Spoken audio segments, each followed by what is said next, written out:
Assalamualaikum warahmatullahi wabarakatuh.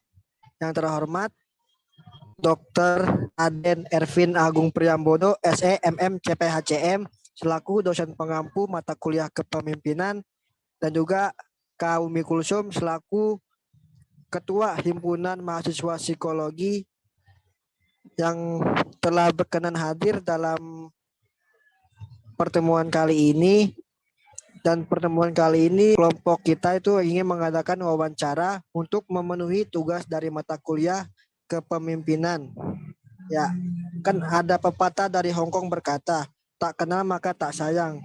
Jadi itu perkenalkan, saya di sini Ahmad Wafi dari mahasiswa psikologi angkatan 2021 sebagai moderator. Dan rekan saya ada Anissa Zakia Sahna, ada Nadia Sarah, ada Dilon Ida Mahendra, dan ada Nanda Utami. Sebelumnya terima kasih banget nih Kak Umi udah nyempatin waktunya malam-malam buat bergabung di Zoom untuk kelompok kami mengadakan wawancara. Halo Kak Umi, selamat malam. Hiu. Iya, halo Hafiz, malam juga.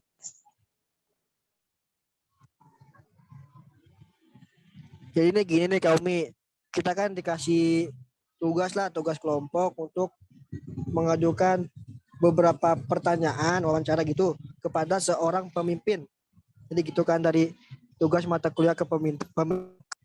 Kita ya udah kita beritikat baik untuk melakukan wawancara kepada Kak Umi, karena kan Kak Umi kan juga sebagai pemimpin lah di suatu organisasi, yaitu kan himpunan mahasiswa psikologi. Jadi dalam wawancara kali ini mungkin ada beberapa pertanyaan yang akan ditanyakan kepada Kak Umi dari kita.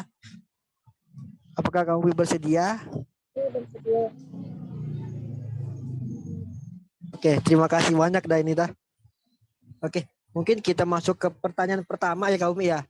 Pemimpin kan pasti mempunyai tugas dan fungsi-fungsinya. Nah, ini apa tugas pokok dan fungsinya Kak Umi sebagai seorang pemimpin di sebuah organisasi? Sebelumnya terima kasih banyak. Kedengaran nggak suaranya? Ya Kak Umi kedengeran kok, walaupun kerasak-kerasak. Kasih sama teman-teman yang udah memberikan kesempatan saya untuk menjadi narasumber ya di tugas kalian. Untuk tugas dan fungsi sebagai pemimpin, kalau dibilang tugas pokoknya saya yang pertama adalah ya saya tuh memastikan kalau misalkan dalam kelompok saya atau dalam organisasi saya itu banyak pastinya. Yang pertama itu fungsi saya sendiri sebagai pemimpin harus memastikan kalau misalkan teman-teman yang ada di organisasi itu berjalan dengan baik, gitu kan. Terus juga kalau misalkan ada konflik atau ada masalah, nah itu juga pemimpin harus garda terdepan. Tugas sebagai pemimpin yang pertama itu memastikan untuk mencapai sebuah visi misi ya, utamanya itu visi misi. Jadi itu mengatur strategi dan rencana itu yang ada di HIMAPS. Jadi HIMAPS ada konflik itu pemimpin harus di garda terdepan untuk tugas dari bawahan, misalkan ya kayak misalkan divisi-divisi.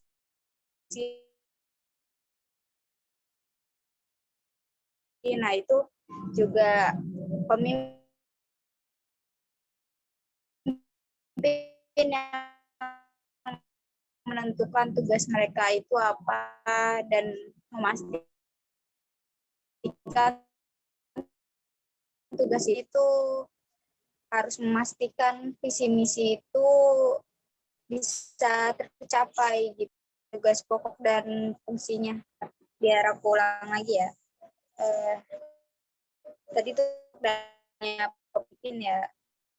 menurut saya ya, sebagai pengalaman saya juga, kalau tugas pokoknya itu yang pertama, bukan pertama sih, yang utama itu adalah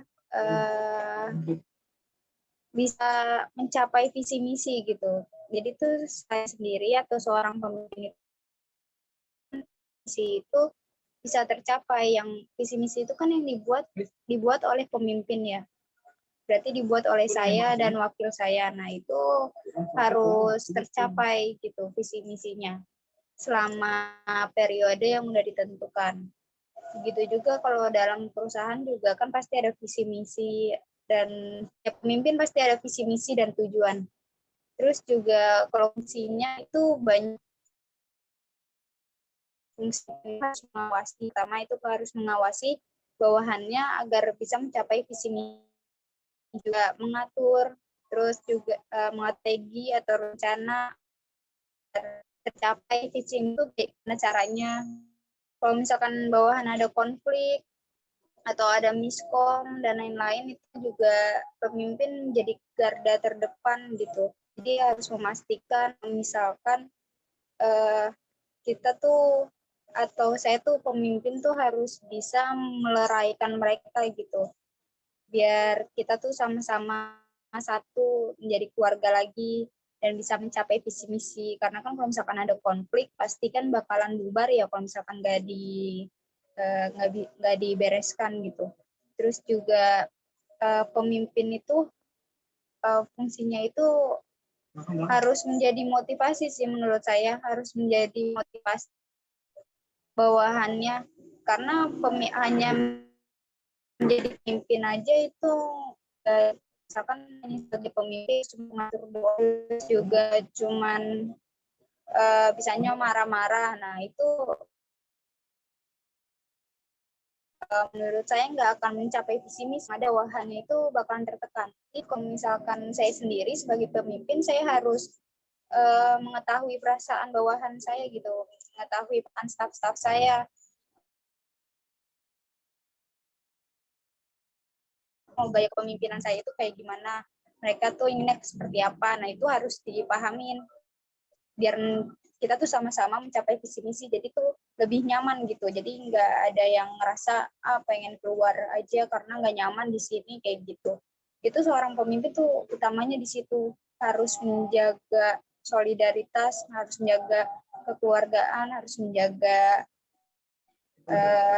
bawahannya biar bisa sampai ke visi misi dan tujuannya kayak gitu sih.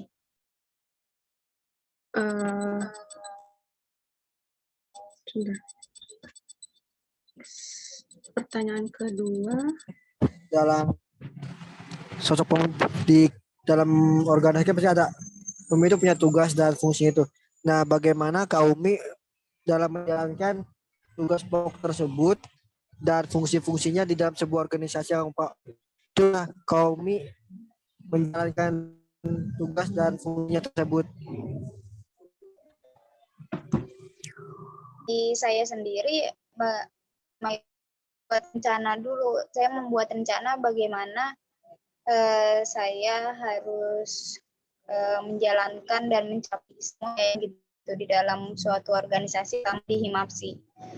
Yang banyakin literasi. Pokoknya saya lebih ke literasi sih. Saya lebih mencari referensi lain gitu,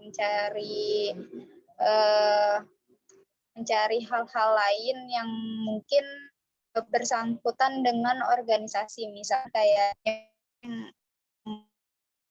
menyelesaikan corona itu harus membaca gitu, harus meliterasi dulu.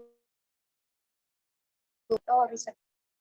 Jadi saya tuh lebih ke riset gitu. Kalau misalkan yang pertama itu saya membuat rencana, kedua itu saya lebih riset. Jadi tuh biar saya tuh tahu itu apa aja yang kurang dan biasanya apa aja sih kelebihan dalam organisasi, terus juga biasanya tuh masalah apa aja yang muncul dalam organisasi. Nah itu yang kedua. Terus yang ketiga, saya lebih ke diskusi. Saya tuh lebih banyak diskusi sama orang-orang yang berpengalaman, misalkan kayak pemimpin Himapsi tahun lalu. Nah, itu saya diskusi dengan beliau-beliau. Terus saya diskusi juga dengan pemimpin-pemimpin yang sudah berpengalaman gitu. Jadi saya tahu pengalaman dalam berpemimpin tuh kayak gimana, dalam berorganisasi itu gimana. Nah, pokoknya harus lebih ke riset sih, lebih harus siap gitu. Terus juga yang terakhir ya implementasi. Jadi saya mengimplementasikannya kepada anggota-anggota saya kayak gitu. Dan saya juga cara mengimplementasinya itu juga dengan cara kekeluargaan, misalkan ya bertemu secara offline, membuat hiburan bersama mereka. Kayak yang pertama itu kan ada namanya Welcome to Himapsi ya. Itu tuh kita buat semacam hiburan kayak tukar kado, terus juga yang lain-lain, terus perkenalan. Nah, itu hal pertama untuk membangun kekeluargaan, karena kan biasanya kalau dalam anggota masih kayak selek-selek gitu kan, kayak nggak kenal, terus nggak sapa, nggak nyapa gitu kan. Oke, baik, Kak. Mungkin lanjut ke pertanyaan ketiga aja ya, Kak. Oke, pertanyaan ketiga adalah bagaimana Kakak sebagai seorang pemimpin di dalam Himapsi ini membuat perencanaan untuk nanti ke depannya seperti apa, atau mungkin Kakak punya target tertentu tahun ke depannya? Oke. Kalau untuk rencana, yang pertama itu membuat visi misi, itu rencana pertama. Itu membuat visi misi, yang kedua itu membuat struktur dan tugas dan kewajiban mereka. Yang ketiga itu membuat open recruitment atau mengisi bangku-bangku kosong yang ada di Himapsi. Terus yang keempat, setelah open recruitment kita itu ada namanya buat SOP. Ini untuk anggota-anggota Himapsi biar mereka tuh kayak lebih nyaman dan berjalan sesuai keinginan mereka masing-masing. Terus yang kelima itu kita buat program kerja, itu juga dari mereka masing-masing. Lalu kita juga ada rencana evaluasi. Kalau target juga kita ada target kita itu yang paling utama, kita menargetkan mahasiswa prodi psikologi tahun 2022 ini atau 2023 ya. Ke pertanyaan keempat. Bagaimana sih cara Kakak dalam melakukan mentoring dan evaluasi terhadap kinerja pekerjaan anggota-anggota Kakak? Oke. Oke, makasih. Untuk evaluasi anggota Himapsi dan kinerjanya. Biasanya tuh saya yang pertama itu memberikan tugas terlebih dahulu ya, memberikan tugas dan kewajiban mereka. Setelah memberikan tugas dan kewajiban mereka, saya akan mengawasi mereka. Mereka udah sesuai dengan tugas yang udah saya sampaikan apa belum gitu. Dan kalau misalkan ada kritik dan saran atau tambahan itu juga saya terima gitu kan. Terus setelah itu biasanya di Himapsi itu mengadakan evaluasi gitu, karena kita kan setiap minggu ada rapat mingguan ya. Nah, di situ juga kita kadang sekalian evaluasi masing-masing divisi. Nah, terus untuk evaluasi misalkan ada konflik atau apa gitu, itu biasanya kita biasanya tuh dari pihak divisi lain tuh ada mereka tuh yang akan meleraikan konflik-konflik gitu, dan saya yang ngawasin ataupun membuat keputusan. Terus juga biasanya kalau misalkan ada konflik itu nanti akan ada pemanggilan dari pihak dari pihak divisi yang udah saya tanggung jawabkan ataupun dari saya. Terus nanti di pemanggilan itu akan ada evaluasi internal terlebih dahulu antara saya dengan orang tersebut. Nanti kalau misalkan ternyata keputusan si A udah bulat untuk melakukan keputusan yang udah dia siapkan, maka nanti akan ada evaluasi besar-besaran kayak gitu. Jadi intinya kita evaluasi internal terlebih dahulu, biar kayak kalau misalkan ada konflik ya cukup dari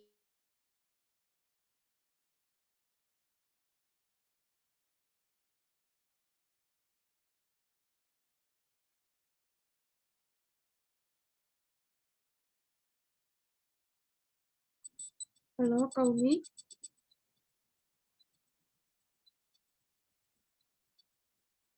Kayaknya sinyalnya kurang bagus deh.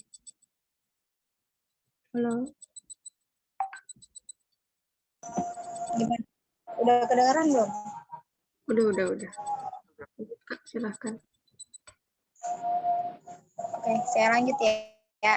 Untuk evaluasi setelah kalau misalkan itu untuk konflik ya. Kalau misalkan evaluasi kinerja dari anggota itu kita ambil dari rapat mingguan, itu biasanya kita akan evaluasi setiap kinerja gitu, dan biasanya saya juga punya poin-poin nilai gitu, poin-poin nilai dari mereka. Misalkan saya udah menugaskan program kerja A, B, C, D, misalkan kayak gitu. Terus saya juga udah menugaskan mereka A, B, C, D. Mereka menjalankan atau enggak, dan kalau misalkan nggak menjalankan itu akan mengurangi poin mereka kayak gitu. Dan saya juga mengajarkan kedisiplinan kepada mereka. Misalkan kedisiplinannya itu kita misalkan saya menugaskan A, B, C, D. Nah, kalau misalkan di dalam rapat itu biasanya saya akan tanya deadline-nya gitu. Kalian mau selesai kapan gitu? Kalian mau dikasih deadline kapan? Itu juga dari mereka, nggak dari saya deadline-nya. Jadi sesuai kesepakatan mereka. Kalau misalkan mereka bilang deadline-nya sampai tanggal ini, kayak misalkan kayak gitu. Oke, saya tetapin sampai tanggal ini. Kalau misalkan lebih dari tanggal ini, kalian akan kena denda. Nah, saya melakukan denda itu juga bukan untuk diri saya gitu kan, bukan untuk yang lain-lain, tapi denda itu untuk kedisiplinan mereka masing-masing, dan denda itu juga akan masuknya ke uang kas, di mana uang kas tersebut untuk kita juga gitu, untuk organisasi juga kayak gitu. Itu sih kalau misalkan untuk evaluasi.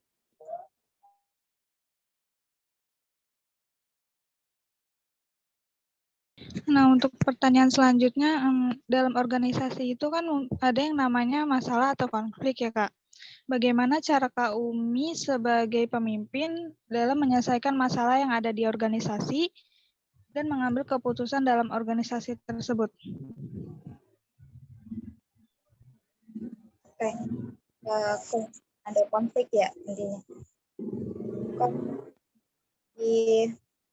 Kalau dari saya sendiri ya, kalau misalkan ada konflik, saya lihat dulu dari dua persepsi gitu. Persepsi pertama dari si A, dan persepsi kedua dari si B, dan persepsi dari saya sendiri kayak gitu.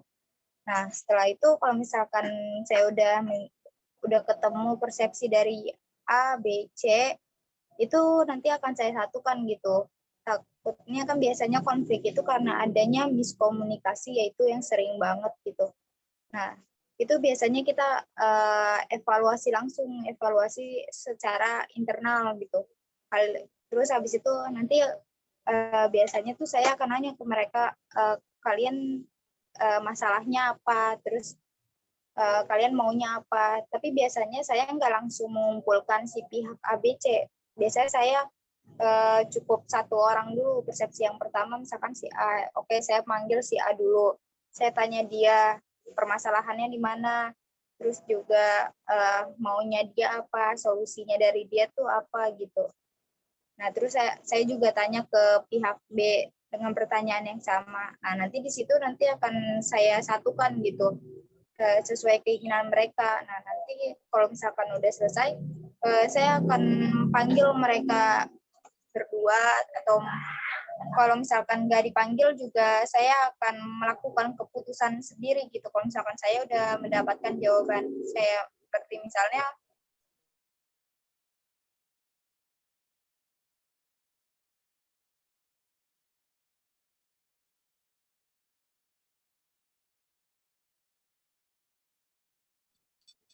Halo Kak, Itu dari Kami. ya. Enggak tadi sempat Kak, lanjut silahkan.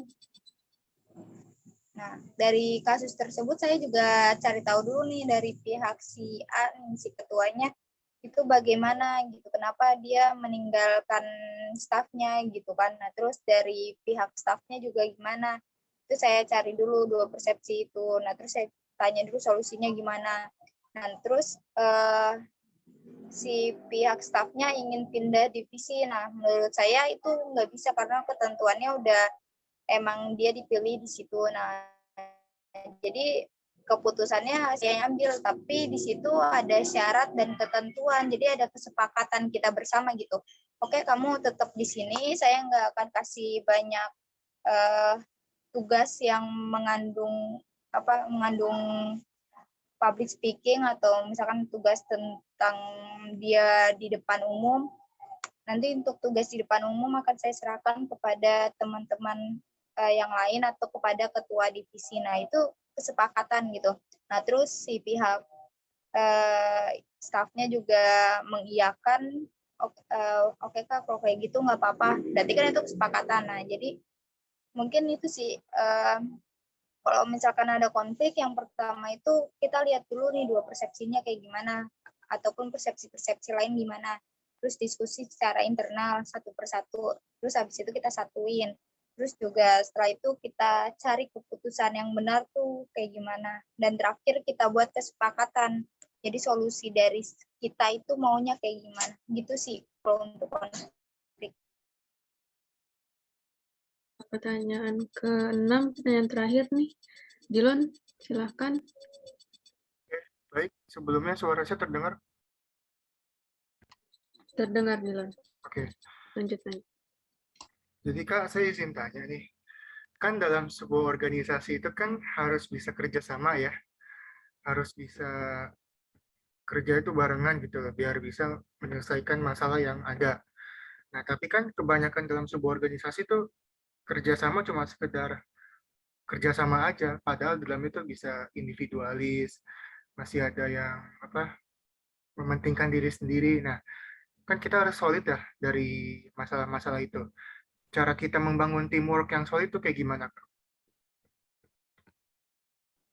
Oke, untuk teamwork yang solid ya. Kalau dari saya yang saya implementasikan di Himapsi,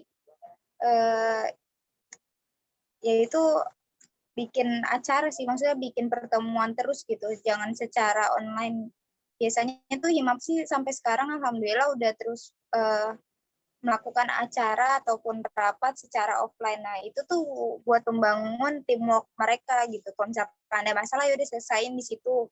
Kalau misalkan ada kritik saran juga selesaikan di situ gitu kan.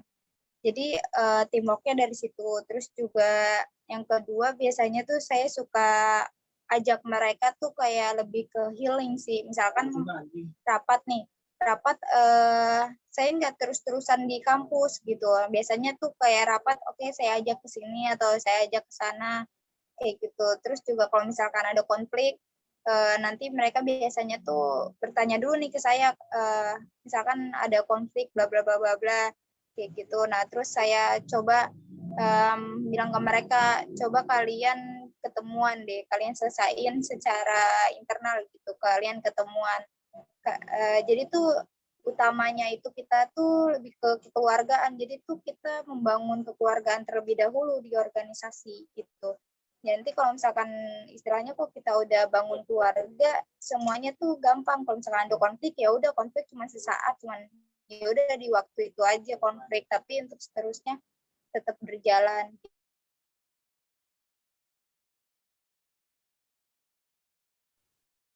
Kak, maaf Kak, suaranya Kak keputus-putus. Halo?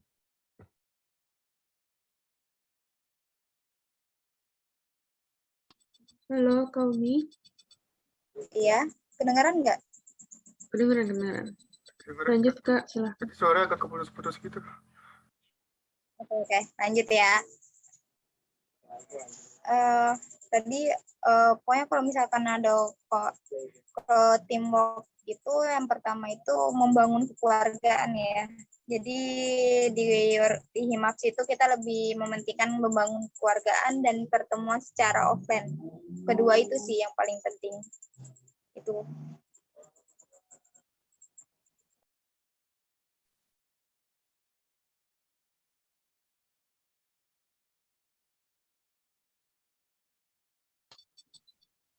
Oke.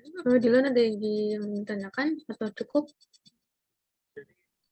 Kalau saya simpulkan kayak harus fokus bangun kekeluargaan dulu ya Kak ya? Atau ada lagi Kak selain itu? Kalau untuk pertama kita fokus membangun kekeluargaan dulu. Jadi kalau misalkan kekeluargaan udah terbangun, pasti kan kalau misalkan si A susah nih menjalankan tugasnya, pasti akan dibantu oleh si B kayak gitu. Jadi saling membantu, dan biasanya saya itu kalau di grup selalu tanya, kalian keberatan nggak sama tugas kalian? Kalau ada apa-apa ngomong aja, kita akan saling backup gitu. Karena di sini kita sama-sama dan tujuan dan juga visi misi kita tuh sama. Kalau kita satu, pasti visi misi kita akan tercapai kayak gitu. Baik Kak, itu menurut saya sudah cukup. Terima kasih.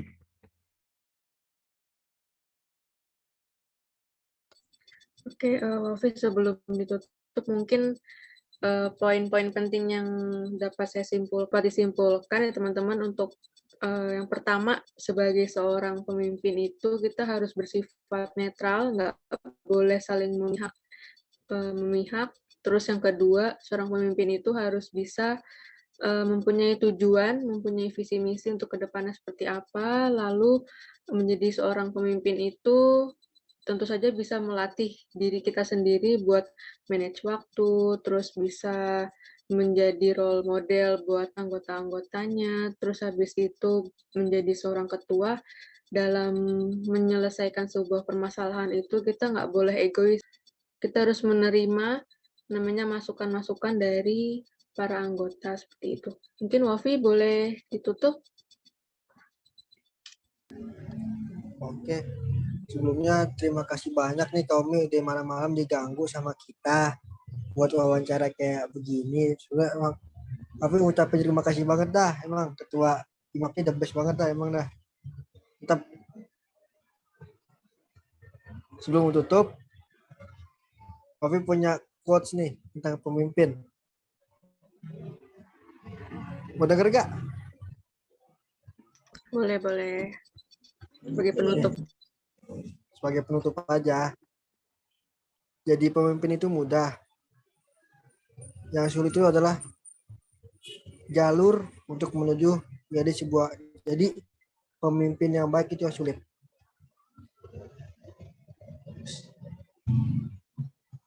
Oke Umi, terima kasih. Semoga Himapsi yang Kak Umi pimpin itu semakin maju, semakin berkembang, dan semakin dipandang.